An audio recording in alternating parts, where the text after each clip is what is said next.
मुंबईमध्ये येणाऱ्या पर्यटकांचे आणि मुंबईकरांचे आकर्षण म्हणजे मरीन ड्राईव्ह इथला क्वीन नेकलेस। गेल्या वर्षभरापासून बंद असलेला क्वीन नेकलेस पदपथ आता खुला करण्यात आलेला आहे। त्यामुळे मुंबईकर आणि पर्यटकांना पुन्हा एकदा क्वीन नेकलेस पदपथावर फिरण्याचा आणि समुद्रकिनारी बसण्याचा आनंद घेता येणार आहे।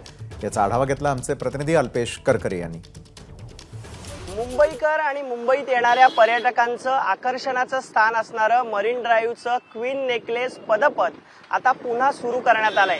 मी सध्या मरीन ड्राईव्हच्या क्वीन नेकलेस पदपथाच्या परिसरात आहे। हा पदपथ गेल्या काही वर्षांपासून या ठिकाणी रोडचं काम सुरू होतं, त्यामुळे बंद करण्यात आला होता। मात्र आता पुन्हा एकदा हा पदपथ सुरू करण्यात आलेला आहे। 1.7 किमी लांबीचा पदपथ हा पूर्ववत खुला करण्यात आलाय। यंदाच्या पावसाळ्यात पर्यटकांना या पदपथाचा पुरेपूर वापर करता येणार आहे।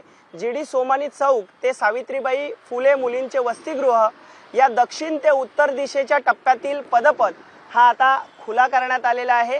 गेल्या काही वर्षांपासून या ठिकाणी कामं सुरू होती, त्यामुळे क्वीन नेकलेस पदपथ पाहता येत नव्हता।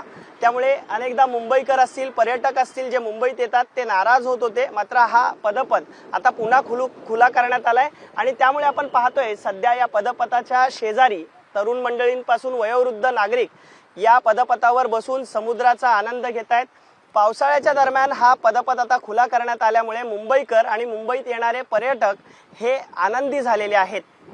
कॅमेरामन प्रशांत मानेसह मी अल्पेश करकरे, एबीपी माझा, मुंबई। एबीपी माझा, उघडा डोळे बघा नीट।